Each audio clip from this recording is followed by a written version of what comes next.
Hey everyone, thanks for joining us on Chicago Tonight. I'm Paris Schutz. Brandis Friedman will join us shortly. Here's what we're looking at. Now all of a sudden it's they ain't eating, neither are we. A heated debate over state funds to help migrants bus to Chicago. Plus, Mayor Lori Lightfoot's first city council meeting since losing her bid for re-election. A look at policing and public safety under the next mayor. I'm Angelito, and coming up tonight, I'm having a permanent conversation with tattoo artist Ryan Henry. And now Brandis kicks it all off with today's top story. Paris, a fierce debate erupted at today's city council meeting over the city's efforts to help migrants bus to Chicago with $20 million in state funds. WTTW News reporter Heather Sharon has the details here. Heather, the city's decision to open a shelter for immigrants in a shuttered school in Woodlawn has been controversial from the start. Alderwoman Jeanette Taylor urged her colleagues not to accept the money until the plans are reconsidered. Here she is. To try to make this about black against brown, stop it. Especially on my part, stop it. Because that's what this ain't about for me. Now, this administration has pitted us against each other. Heather, why is she frustrated? Alderwoman Taylor urged the mayor to reconsider this plan from the very beginning. She says that she was ignored by the mayor. The mayor says she consulted with Alderman Taylor, but went ahead and opened the shelter anyway about a month ago. Since then, Alderman Taylor says it's been poorly run, is now overcrowded, and the people who are living there don't have any services. And that has exacerbated tensions between black residents of Woodlawn and Latino residents of Woodlawn. So she used this vote today, which should have been routine, as an attempt to sort of draw attention to the problem. She fell short in her attempt to block it on a vote of 32 to 15. Okay, so other alder people, though, pleaded with their colleagues to accept the money and work to reduce the number of unhoused Chicagoans by raising the real estate transfer tax. Here's Alderwoman Maria Haddon making that case. If you care so much about helping folks in our community, you should have been here for Bring Chicago Home.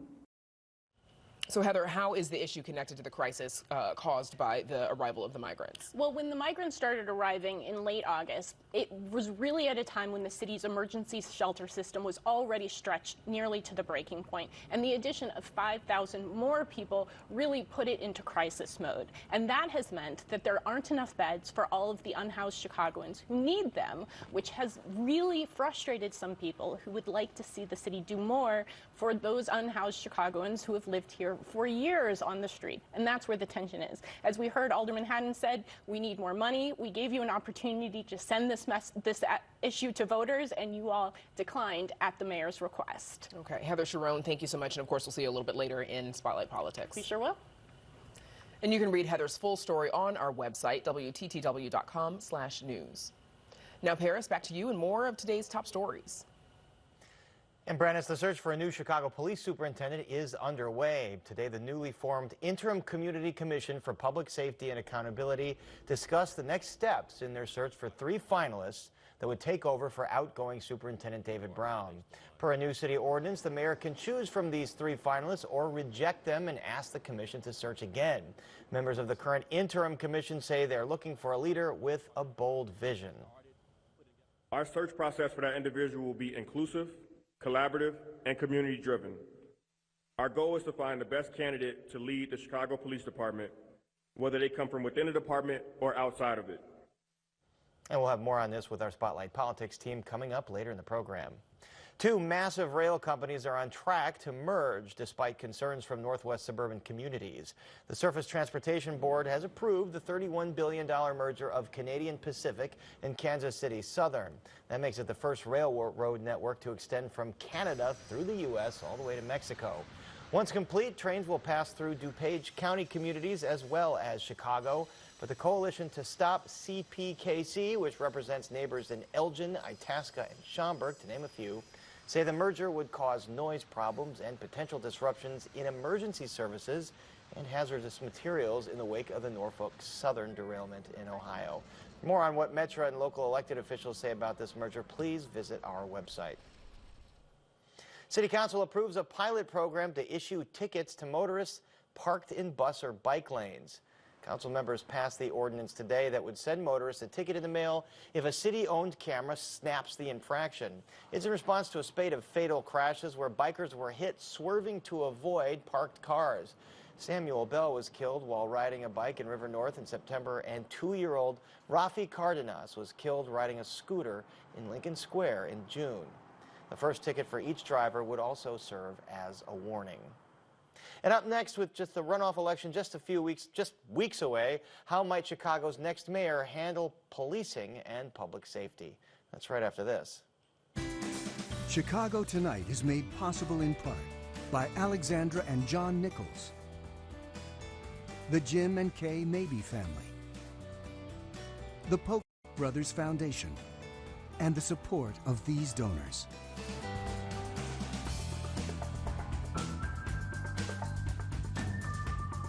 It's one of the top issues in the race for mayor, public safety. And candidates Paul Vallis and Brandon Johnson went head-to-head on the topic at a UIC forum last night. So with less than 3 weeks until Election Day, what exactly should the next mayor do to address the city's violence?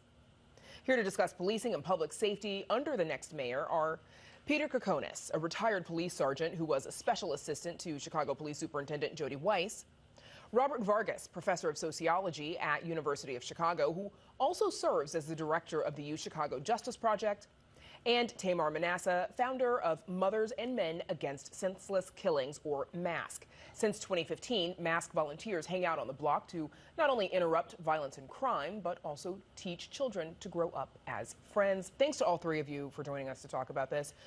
Peter Kokonis, let's start with you, please. The new mayor needs new strategies to reduce Chicago crime. What do you believe works to reduce crime?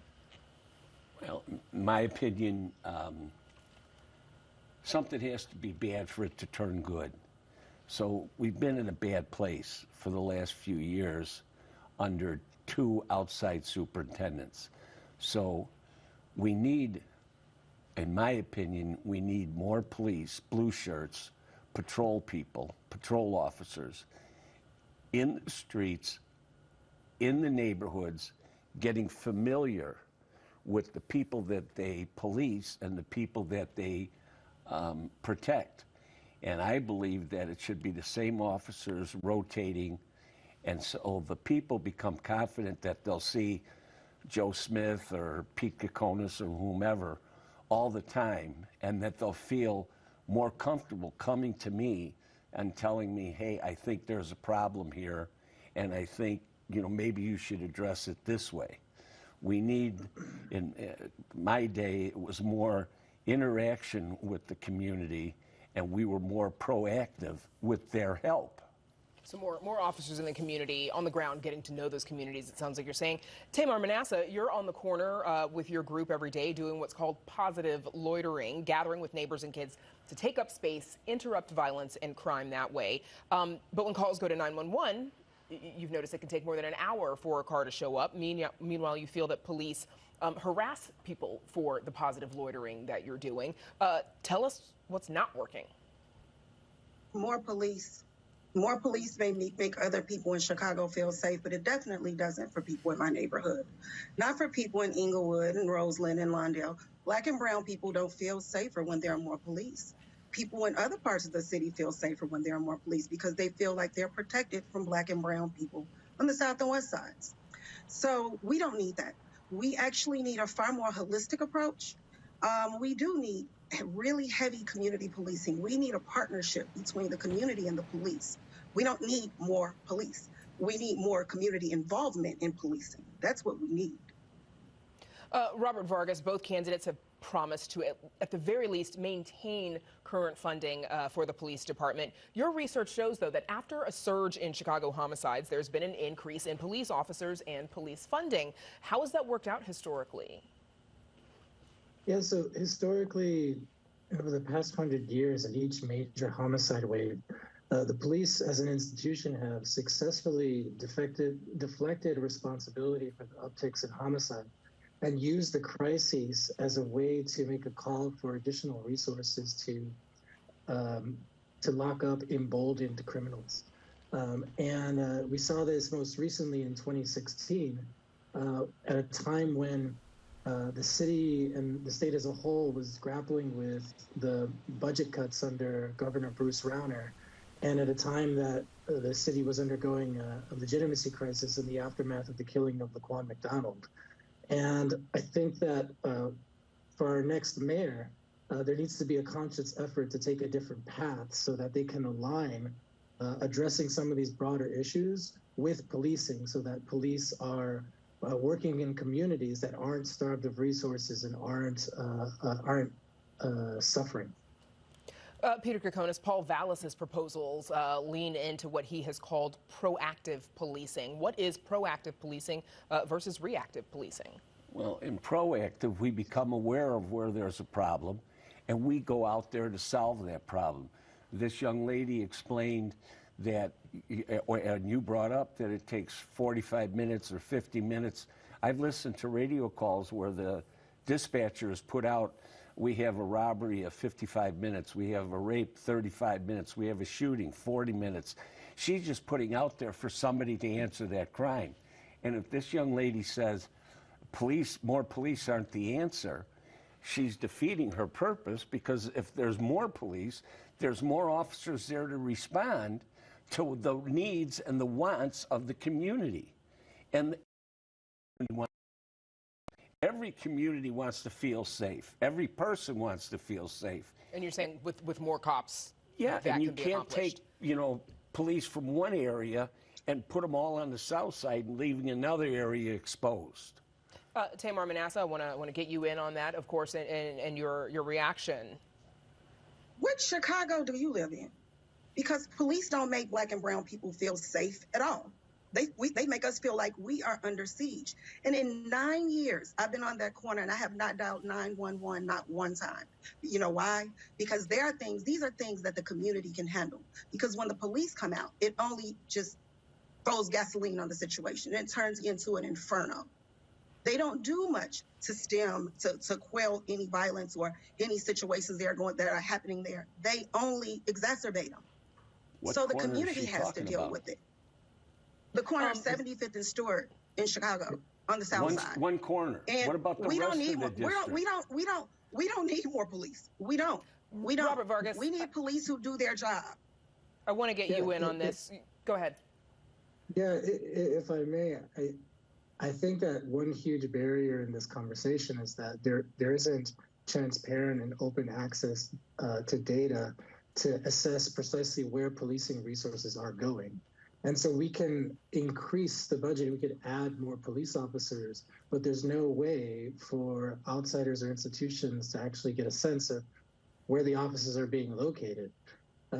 There was a recent study released by the Crime Lab that seemed to suggest that police were disproportionately in downtown and in more affluent areas. The police superintendent disagreed with the findings of that study, and it took a Freedom of Information Act request from the Chicago Tribune to get that study released. And this problem of not having access to the data just creates more problems than it solves. And is one of the reasons why I think it's really important to invest in additional agencies to take on public safety, because there's good reasons why policing information is not open to the public. Like, obviously, in some cases, you don't want to showcase what police are doing to criminals, but there's lots of other information that should be made accessible so that people are fully aware of what's going on. Okay. Unfortunately, we're out of time. It's a conversation that we could talk about quite a bit longer, and hopefully we'll have the opportunity to do that again with the three of you. My thanks to Peter Kokonis, Tamar Manasseh, and Robert Vargas for joining us. Up next, where the race for Chicago mayor stands, our Spotlight Politics team takes it on after this. What should the city be doing to better support Black Chicagoans who are victims and survivors of hate crimes? Classic city of Chicago, we work in silos, so the left hand doesn't know what the right hand doing, and the constituents get left out in between. Power is the voice. The power is the numbers. The power are the people. The ability to sway election is the power.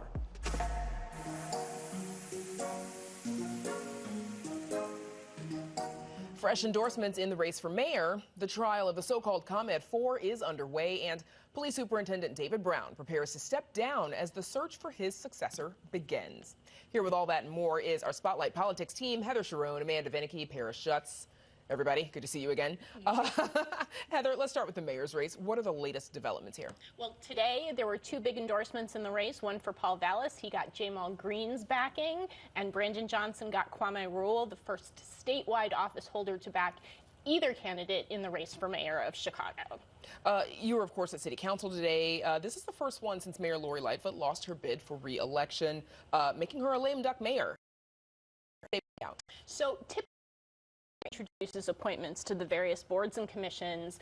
They sail through, at least at this early stage. Today, all of them were blocked by Alderman Anthony Beal, who said he told the mayor's office that since the mayor has lost her re-election, she should not make appointments that will, in some cases, last until 2027. So it's clear that the council feels no need to sort of follow her lead. The council also approved a measure that will help employees of nonprofits to unionize. The mayor opposed that. They voted 41-2 to approve it. There is no more rubber stamp on this council, at least for the next couple of months. We also didn't hear from the mayor. That's she right. didn't do any sort of Q&A or availability with reporters, as is customary. And she is still, however, mayor, so I would say that that is disappointing, even if it might have been awkward or tough for her to do so on a personal level. So the ComEd 4 trial underway with opening statements in that case. Former Illinois House Speaker, not a defendant in this trial, but of course he's the man everybody's talking about because it's all evidence, or it's all about him, as evidenced by the statement by the U.S. Attorney, Deputy or Assistant U.S. Attorney Sarah Stryker. In short, this is a quote, in short, Madigan wanted, the defendants gave, and the defendants got. It's that simple. Amanda, you covered politics, state politics, of course, for a long time in Illinois. And the state has a long history of corruption. How do you weigh the significance of this trial? Well, it is going to be trying to answer that question. Is it that simple, or is this just lobbying and how it goes, and an elected official trying to give folks appointments and jobs because that's what you do when you're asked by constituents? This is huge because we're going to get an inner working into just how Springfield goes, particularly as it did for decades with Madigan at the helm as the state's most powerful politician. This is not going to be as nationally attention-grabbing as was, for example, the Blagojevich trial. You don't have quotes like, I've got something and it's deep and golden. You don't quite have that, but you do have some sayings. He's way more circumspect than Rob Blagojevich. Yeah, I mean, right? You have sayings, I think, like our friend, that was used by Madigan's bestie to describe him, and I think that's something that could very well fit into a movie or a national narrative, right? It was also used by the CEO of ComEd and Pramajori. But, that quote from Sarah Stryker, in short, Madigan wanted, the defendants gave, and the defendants got. It's that simple. Without alleging any other wrongdoing, that's how you can sum up Madigan's career as Speaker of the House in Springfield. That's how it worked. And I want to briefly add one other reason to pay attention to this, even if you're not into politics, which, I mean, come on, you're watching this, so you probably are. But still, this is about a utility that everybody in our viewing area is dependent on to bring them their electricity. And with the bills that we owe, how much we are paying for that power. So power structures, but actual power as well. Paris Police Superintendent David Brown, his last day is tomorrow. Both Paul Vallis and Brandon Johnson have made it clear that they would not keep him in that position if they were to be elected mayor. So, of course, Brown knew that his time was coming. How would you assess his time in Chicago? This is a major lost opportunity for Mayor Lightfoot. This was her marquee hire. David Brown, he came in right at the very beginning of the pandemic. Now, maybe there was no superintendent that was going to be able to preside over a city that didn't see a spike in crime and homicides because it happened all over the country. But Brown replaced Charlie Beck, who Lightfoot brought in the interim. Charlie Beck had led the Los Angeles Police Department's reform efforts, very highly regarded. Beck came in here, reorganized the department, got rid of merit promotions. He got high marks from police reformers, from the rank and file, from observers like the UFC Crime Lab. David Brown came in and undid a lot of that. He never really had command of the rank and file. The morale was really low. We know what happened with homicides, and the pace of reform was really slow.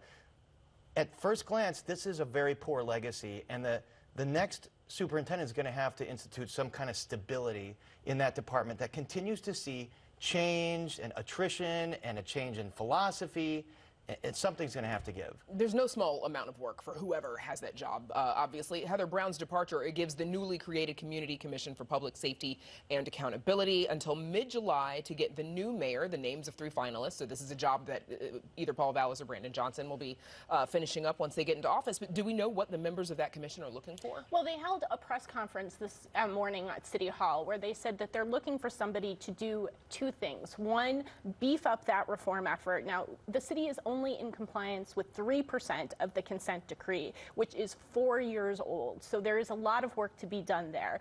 But they also acknowledge that Chicago has a crime problem. The police department's morale is very low. There is no short to-do list for whoever will leave the police superintendent. I think we're going to see a big debate again about whether it should be from somebody inside the police department or whether it should be another outside. Both Vallis and Johnson have said their preference would be for somebody to come up through the ranks. Whether there's somebody in the department today who can tackle that list, I think is an open question. Here's another open question. The Community Commission is getting started on this process to find 3 finalists. Will the next mayor choose from this list of finalists before an actual police district council takes its seat, an elected police district council? This is an interim commission. They're saying, well, the ordinance says it is our job to find the finalists. Will the mayors choose from those finalists? So much that we're going to have to figure out. We'll be talking about it in Spotlight Politics to come for weeks. Thanks, Heather Amanda Paris. Up next, the art of tattooing, right after a look at the weather. Stay with us.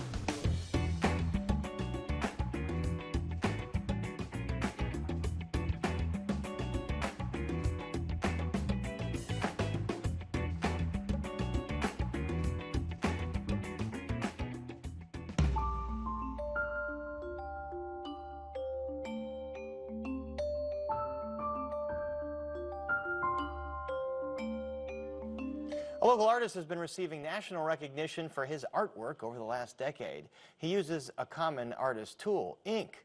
His canvas, skin. Arts correspondent Angel Ito takes us to Pilsen for an up-close look at the art of tattooing. I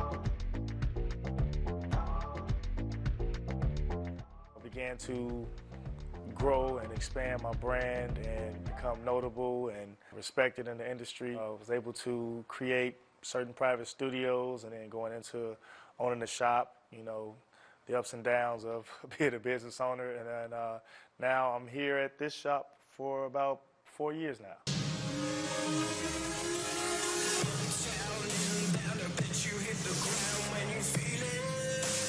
It was about halfway through his 14-year career that Ryan Henry's recognition went national when he and his artwork were showcased on a new VH1 show, Black Ink Crew Chicago.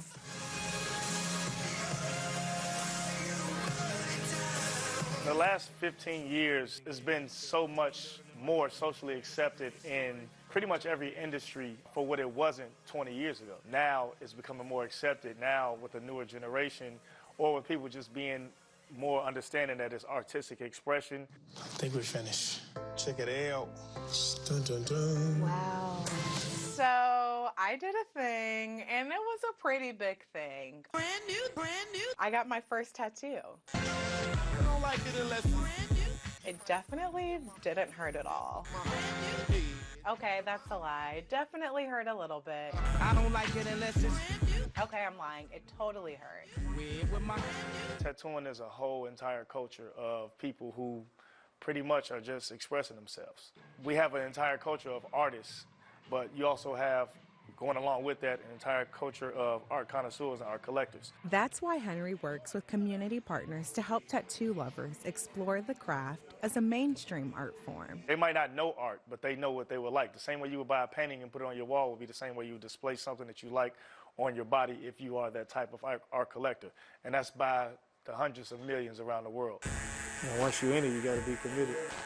Wasn't until after I finished my first and only tattoo that I better understood the desire for the art form. Let me see your phone.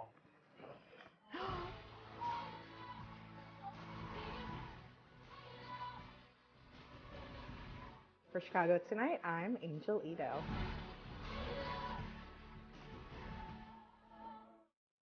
So Some of those community partners Ryan Henry works with include Red Bull, which is currently having its Doodle Art Contest. That's a national contest described to be perfect for tattoo artists. Visit our website for more information on how to compete. Applications close tomorrow. Also on our website, more information on how you can get a tattoo at 9MAG in Pilsen. Way to go, Angel. She actually got a tattoo. So you're next, right? Way to sacrifice for the story. But yes, obviously, I am going to get a tattoo of either the WTTW logo, right? Or Paris's face, maybe, like maybe here. Matching tattoos. Teamwork matching tattoos. Like we'll both get the WTTW tattoo. I have a lot of respect for that artist and all it is art. They do great work, but I am not getting a tattoo, no Brandis. Tattoos for Paris. I'm going to do it when he's like taking a nap in his office. A surprise tattoo. Kidding, obviously. Try not waking me up. That's our show for this Wednesday night. Don't forget to stay connected with us by signing up for our daily briefing. And you can get Chicago Tonight streamed on Facebook, YouTube, and our website, WTTW.com/news. You can also get the show via podcast and the PBS video app. And please join us tomorrow night, live at 10. Why Rogers Park is at risk of losing a 100-year-old theater. We have a live report. And a magnified view of this year's orchid show at the Chicago Botanic Garden. We leave you tonight with Red Bull's Doodle Art Workshop featuring tattoo artist Ryan Henry. The application for that contest closes tomorrow. Now, for all of us here at Chicago Tonight, I'm Brandis Friedman. And I'm Paris Schutz. Thank you so much for watching. Stay healthy and safe, and enjoy your evening.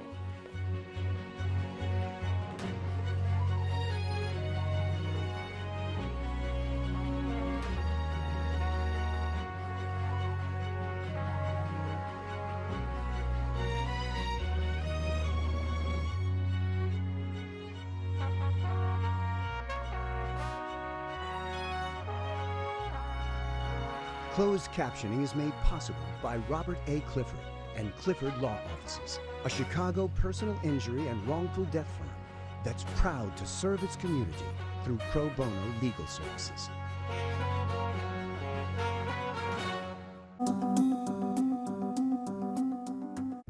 Next time, after a violent man is released from prison, I just want to live a normal life, Father. He's killed, and Sid's longtime friend You haven't changed. is accused of the crime. And it's down to you, Father. You've got to prove she's innocent.